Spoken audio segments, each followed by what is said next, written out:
Assalamualaikum warahmatullahi wabarakatuh.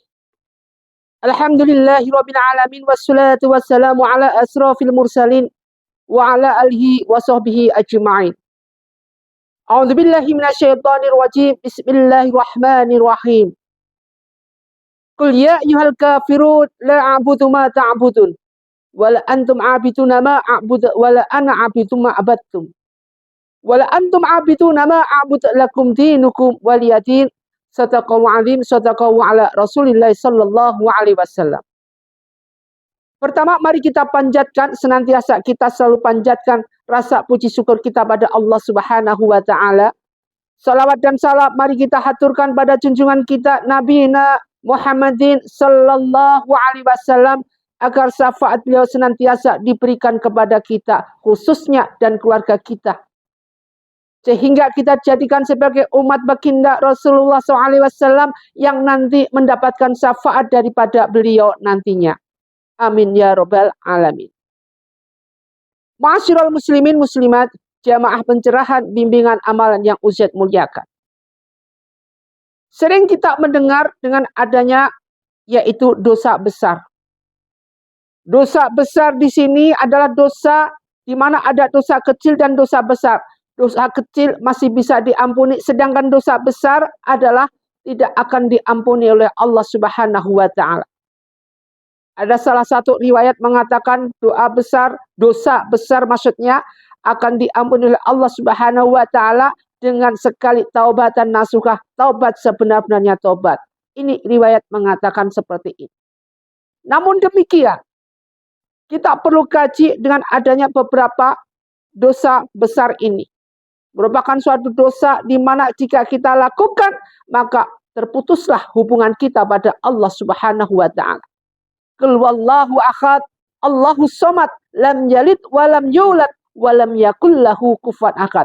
Pelajaran ini sepele. Pelajaran ini merupakan pelajaran dasar, tidak terlalu dalam-dalam. Akan tetapi jarang kita terapkan dan bahkan sering senantiasa kita tinggalkan. Kita tinggalkan pelajaran yang dasar ini merupakan dasar iman dan merupakan suatu pondasi yang seharusnya kita jadikan patokan khusus sebagai tonggak kita untuk menghadap pada Allah Subhanahu wa taala. Namun tidak menutup kemungkinan semua yang kita lakukan ini ditolak oleh Allah Subhanahu wa taala. Karena apa? Karena yang kita lakukan tidak benar-benar istiqomah, tidak benar-benar khusyuk di hadapan Allah Subhanahu wa taala. Alias apa? Yang kita lakukan selalu ragu-ragu. Sehingga timbullah apa yang dinamakan dosa-dosa kecil. Allah memberikan rahmat dan hidayah kepada kita. Dengan adanya dosa-dosa ini, maka dilakukanlah apa yang dinamakan sholat. Ingat, ketika kita sholat, salah satu riwayat itu mengatakan, dosa-dosa kita tidak akan dicatat oleh Allah Subhanahu wa taala sebelum melebihi 6 jam. Sehingga di sini merupakan suatu wajib bagi kita untuk mengawalkan waktu sholat. Andai kata sudah waktu sholat asar, lakukan sholat asar. Andai kata sudah waktunya sholat zuhur, lakukan sholat zuhur. Makanya mengawalkan waktu sholat adalah suatu hal yang kalau bisa wajib. Karena kita ngerti. Kalau nggak ngerti sekarang Ustaz jelasin. Jadi ketika kita sholat, sekarang mulailah kita itu sholat isya. Sholat isya 4 rakaat. Setelah itu jarak isya sampai subuh itu melebihi daripada 6 jam. Otomatis dosa kita akan dicatat oleh Allah Subhanahu wa taala, oleh malaikat pencatat amal baik, amal buruk. Untuk menghindari lebih dari 6 jam, maka lakukan di sepertiga malam itu wa minal laili fatahajjud nafilatan. Lakukan sholat sunnah tahajud, sholat sunnah rawatib yang lainnya, sholat sunnah-sunnah yang kita lakukan, sholat hajat dan sholat yang lainnya, sholat taubat nasuha di sepertiga malam. Kita bilang jam 7, sholat isya 7, 8, 9, 10, 11, 12, jam 1. Lakukan jam 1. Kita lakukan sholat tahajud. Maka dosa kita tidak akan dicatat oleh Allah Subhanahu wa taala karena tidak melebihi 6 jam. Setelah itu lakukan dari kita sholat tahajud, kemudian sesubuh ke waktu subuh. Ini tidak akan melebihi 6 jam apabila kita melaksanakan sholat subuhnya di awal waktu. Yang kita bicarakan adalah di awal waktu, melaksanakan sholat di awal waktu. Jadi penting sekali untuk kita mengawalkan waktu sholat. Ketika sholat subuh belum dilaksanakan, lakukan sholat qobliyah subuh, sholat rawatib. Dosa nggak jadi ditulis lagi. Kemudian sholat subuh, lakukan sholat subuh. Sekarang bermasalah lagi di antara waktu subuh sampai zuhur. Ini panjang sekali. Makanya untuk menghindari catatnya dosa-dosa kita, lakukanlah yaitu sholat duha di sekitar jam 9 atau jam 8 pagi. Sholat duha kita lakukan 2 rakaat oke, 4 rakaat oke, 6 rakaat oke. Seberapa mampu, seikhlas kita, tujuan kita kepada Allah Subhanahu wa Ta'ala. Inna sholata tanha 'anil fahsya wal munkar.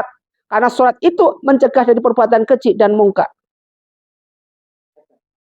Kemudian kita lanjut setelah waktu zuhur, kita waktu ke waktu asar. Apabila mengawalkan waktu asar, maka tidak lebih dari 6 jam. Insya Allah apabila kita lakukan sholat itu selalu di awal waktu, tidak mulur-mulur, insya Allah dosa kita tidak tercatat.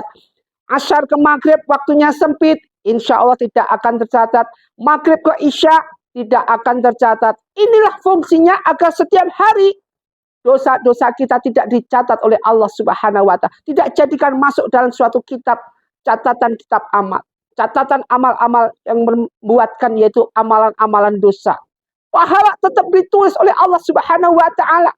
Tidak menunggu 6 jam atau 2 jam, tidak. Langsung ditulis oleh Allah. Ini hidayah dari Allah Subhanahu wa Ta'ala. Tetapi dosa masih ditangguhkan dulu. Masih nunggu, masih diberikan kesempatan oleh Allah Subhanahu wa Ta'ala sebelum dicatat.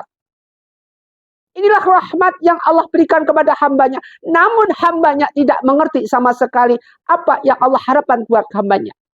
Umat baginda Rasulullah SAW senantiasa disibukkan dengan kegiatan-kegiatan yang ada di sini, yang sentralnya ada di sini ini, untuk kegiatan-kegiatan yang tujuannya adalah apa? Melupakan sholat, melupakan waktu sholat, bisa mengulur-ulur waktu daripada ibadah sholat itu sendiri. Maka dari itu apabila kita mengawalkan waktu sholat itu pahalanya luar biasa, apalagi dikerjakan secara berjamaah 27 kali lipat lagi pahalanya, Masya Allah. Ini penting sekali buat kita ingat dan buat kita jalankan. Dimanapun kita berada, baik itu kita di jalan, baik itu kita dalam keadaan musafir, baik itu kita dalam keadaan dimanapun, ketika kita dengar azan dikumandangkan, maka datanglah, stoplah. Ketika azan dikumandangkan, berhentilah, kemudian jalankanlah sholat. Kekhusyuan yang seperti ini, keterikatan kita dengan ibadah sholat seperti ini menunjukkan bahwa kita adalah tahu tentang iman kita, tahu tentang waktu kita curhat kepada Allah. Artinya bahwa kita senantiasa iman kita tumbuh dengan sendirinya, tumbuh dengan tebalnya, tumbuh dengan keimanan yang hakiki, yang langsung makrifat kepada Allah Subhanahu wa Ta'ala. Semua ini harus kita lakukan sebagaimana kita hamba Allah yang beriman. Sebagaimana hamba Allah yang tidak akan melupakan sholat. Sebagaimana hamba Allah yang senantiasa menjalankan apa yang Allah berikan, perintahkan pada hambanya. Menjalankan perintah Allah, menjauhi semua larangan Allah. Ini merupakan suatu hal yang sulit sekali. Mudah kita ucapkan, tetapi sulit untuk kita laksanakan. Ma'asyiral muslimin muslimat rahimatunullah. Apapun yang terjadi, inna sholati wa nusuki wa mahyaya wa mamati lillahi rabbil alamin. Kita harus ikhlas segala sesuatu yang kita jalankan, yang kita lakukan dalam ibadah sholat. Sering kita lakukan, sering ini dinasihati, sering ini ditausiahkan oleh seorang ustadz yang ada. Tetapi pada dasarnya manusia senantiasa melupa. Bukan lupa, tetapi melupa. Berusaha untuk berbuat lupa. Berusaha untuk berbuat sibuk dengan kesibukan-kesibukan yang ada, yang sudah diterangkan dalam program-program di sini. Program ini kalau bisa dibayangkan, ini bisa merusak daripada apa yang kita lakukan, yang berhubungan dengan makrifat kita kepada Allah. Kenapa? Program saking padatnya di sini, aplikasi saking padatnya di sini, sehingga kita lupa dengan waktu sholat. Boleh kita menjalankan apa yang ada di sini, silahkan, tidak ada larangan di sini. Tetapi ingat, waktu sholat, waktu ibadah, waktunya kita mendekatkan diri pada Allah, curhat pada Allah, kita lakukan. Jangan sampai kita diperbudak oleh ini, kita berbudak ini. Semua alat elektronik yang canggih ini kita berbudak untuk beribadah kepada Allah. Jangan sampai sebaliknya kita malah diperbudak sehingga kita lupa dengan apa yang Allah perintahkan. Apa yang Allah wajibkan, kita lupa semua. Apapun yang terjadi di sini, kita harus punya panutan satu, yaitu apa? Panutan kita adalah iman kepada Allah Subhanahu wa taala dengan apa yang kita belajar Al-Qur'an yang ada di sini. Ini penting, ini pelajaran dasar, ini pelajaran yang susah untuk harus kita lupakan. Harus kita pegang teguh. Karena apa? Dasar fundamental yang khusus buat kita. Ma'asyiral muslimin muslimat jamaah pencerahan bimbingan amal yang Ustaz muliakan. Itu tadi gambaran tentang dosa kecil. Sekarang tentang dosa besar. Dosa besar adalah suatu dosa yang jika kita kerjakan, maka Allah tidak akan memberikan. Jika kita kerjakan, maka Allah akan memberikan apa yang dinamakan suguhan daripada mereka yang berbuat dosa besar. Apa itu suguhannya? Neraka, jahanam, neraka, semuanya ada neraka, jahim, dan semuanya tergantung dengan kesalahan mereka. Di sini ada 3 besar, yaitu 3 dosa besar maksudnya, yang Allah nggak akan ampuni meskipun bertaubat. Jadi ada 3 besar yang Allah nggak ampuni meskipun kita bertaubat. Satu adalah dosa apa? Yang satu adalah syirik. Ingat, kalau syirik ya, artinya apa? Artinya kita tidak percaya dengan adanya Allah Subhanahu wa taala. Allah nggak akan ampuni. Bagaimana bentuknya dengan dosa-dosa besar ini seperti syirik ini? Mereka-mereka yang menyembah patung, mereka-mereka yang menyembah berhala pada waktu itu Nabi Ibrahim alaihissalam, apakah Allah ampuni? Mereka Allah berikan itu digulung semua dengan badai, topan dan segalanya yang Allah berikan langsung dari tentara langit. Mungkin kita bisa lihat apa yang terjadi barusan tentang apa yang ada di Dubai, tidak perlu Ustaz omongkan, kita bisa lihat sendiri. Ini merupakan suatu teguran-teguran dari Allah Subhanahu wa taala dengan tentara Allah Subhanahu wa taala. Dengan apa? Dengan keajaiban-keajaiban yang dari tidak mustahil menjadi nyata. Tidak mungkin itu terjadi, tetapi Allah jika mungkin, kun fayakun, terjadilah. Sesuatu yang nggak mungkin akan jadi mungkin jika Allah berkehendak. Karena kita harus tahu bahwa apa yang kita lakukan, kita qadri khairi wa syarri dengan qadar-qadar Allah yang sudah Allah tentukan dengan iman kita yang keenam. Apa yang kita lakukan, apa yang kita harapkan pada Allah Subhanahu wa taala, menurut kita bagus, belum tentu menurut Allah bagus. Karena Allah Maha mengetahui apa yang akan terjadi buat hambanya. Kita mohon kepada Allah, ya Allah berikan aku ya Allah, bla bla bla seperti ini. Tapi Allah nggak berikan. Bukan Allah nggak kabulkan. Allah kabulkan. Segala permohonan. Fadkhuruni adkhurkum. Segala permohonan yang kita lakukan pada Allah, Allah akan berikan kepada kita. Tetapi Allah Maha tahu apa yang akan terjadi pada diri kita. Maka dari itu, kadang-kadang minta ini nggak dikasih. Kalau dikasih kamu pakai ini, pakai mobil ini, bagus, setelah itu kamu tabrakan mati. Bagaimana kalau kita tahu, mungkin kita nggak jadi mohon. Nggak jadi minta mobil. Minta rumah seperti ini, rumah di tempat ini. Kalau Allah kabulkan kamu punya rumah di tempat ini, rumah ini sebentar lagi kena tanah longsor, karena hancur semua, hilang semua hartamu. Kalau kita tahu, maka kita tidak akan minta seperti ini. Kita pasrahkan semua pada Allah Subhanahu wa taala dengan kita. Dengan cara apa? Dengan kita, caranya kita. Yaitu kita apa? Innallaha yuhibbut tawabina wa yuhibbul mutatahhirin. Kita senantiasa bertobat dan sucikan diri kita, dan seterusnya adalah urusan Allah buat kita. Pasrahkan semua apa yang ada pada diri kita pada Allah Subhanahu wa taala. Kenapa? Kalau kita pasrah, semua pasrah pada Allah Subhanahu wa taala, maka Allah akan pilihkan sesuatu pilihan yang terbagus buat hambanya yang beriman. Kenapa Ustaz bilang begini? Karena Allah menjanjikan. Apa janji Allah? Wa ma yatawakkal 'alallah fahuwa hasbuh. Siapa yang bertawakal kepadaku, fahuwa hasbuh, akan aku cukupi semua kebutuhannya. Bukan kebutuhan dunia aja, dunia dan akhirat. Tapi dengan catatan jangan melalaikan sholat. Karena apa? Kalau kita melalaikan sholat adalah orang-orang yang buntung, orang yang nggak beruntung. Mereka lah orang yang beruntung ketika dia menjalankan sholat, ketika dia ingat pada Allah Subhanahu wa Ta'ala, kemudian dia menjalankan sholat. Ma'asyiral muslimin muslimat rahimatullah jamaah pencerahan bimbingan amal yang Ustaz muliakan. Kemudian dosa besar yang kedua yaitu sihir. Dan kekuatan sihir, mereka yang ahli sihir dalam segala sesuatu ini masuk dosa besar yang Allah tidak akan ampuni. Dosa besar yang ketiga adalah sering, kadang-kadang tanpa sadar kita sering melakukan, bahkan sering melakukan. Apa itu?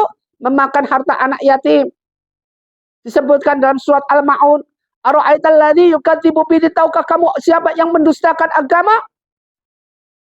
Ara'aital ladzi yukadzibu bihi, fadzalikal ladzi yad'ul yatim. Yaitu maka itulah orang-orang yang menghardik anak yatim. Jadi memakan harta anak yatim, menghardik anak yatim, menyia-nyiakan anak yatim, Masya Allah. Mereka yang menyayangi anak yatim tidak pernah dengan tidak kecukupan, dicukupi oleh Allah Subhanahu wa Ta'ala. Maka penting buat kita, andai sekarang tadinya kita belum mengerti, sekarang kita mengerti. 3 dosa besar ini kalau dihindari, jangan sampai terjadi pada diri kita. Lebih-lebih sering terjadi ketika kita keluar dari Islam, Masya Allah. Kalau masuk Islam, kita masih bisa memaklumi, bisa bersahadat, kemudian taubat. Kalau yang tadinya kita Islam dengan didikan agama Islam yang kuat, kemudian setelah dewasa, kemudian setelah kita ngerti, hanya terpengaruh oleh harta. Ketika itu kita keluar dari Islam, kita murtad alias. Maka inilah yang Allah sayangkan buat hambanya. Janganlah kita terjadi dengan segala sesuatu yang bisa mensihir kita untuk lepas dari Islam. Apapun yang terjadi, fitnah kubur pasti akan terjadi. Akan terjadi pada diri kita nantinya. Dengan pertanyaan-pertanyaan di alam kubur, siapa Tuhanmu, apa agamamu, inilah nanti yang menentukan. Dan Allah Maha segalanya. Allah Maha Rahman dan Rahim. Allah Maha Rahman dan Rahim, memberi rahmat dan memberi hidayah kepada hambanya. Jangan disia-siakan. Pendekatan diri kita kepada Allah, ma'rifatullah kita pada Allah. Ini penting sekali harus kita lakukan. Ma'asyiral muslimin muslimat rahimatullah. Mudah-mudahan bermanfaat apa yang kita kaji. Meskipun 1 ayat, 2 ayat. Semoga bermanfaat. Meskipun ini cuma dasar daripada apa yang kita lakukan. Tidak usah kita belajar ilmu yang tinggi-tinggi. Yang begini. Cukup belajar, mudah dipahami. Bukan mudah dipahami saja, kemudian kita realisasi dengan kehidupan sehari-hari. Bisakah itu? Kalau bisa, belum bisa, jangan tambah lagi. Kita lakukan dengan sebisa mungkin. Kalau sudah bisa diterapkan dengan kehidupan sehari-hari, dengan amal-amal yang harus husnul amal yang harus kita lakukan, kita bisa jalankan. Maka kita tambah ilmu kita, tambah ilmu kita, tambah ilmu kita. Sehingga akan tumbuh padi makin berisik, makin merunduk. Ketika kita tambah ilmu yang banyak, maka kita semakin merunduk ke bawah. Tetapi kalau kita punya ilmu belum dijalanin, belum direalisasi dengan kehidupan sehari-hari di depan masyarakat, di kalangan masyarakat, sudah ditambah lagi, nggak kuat, blotak, muntap. Akhirnya apa? Jadi kita senyum-senyum sendiri, kita ketawa-ketawa sendiri. Akhirnya apa? Kita masuklah ke rumah sakit. Rumah sakit apa? Rumah sakit kejiwaan. Kenapa? Dikhawatirkan kejiwaan kita.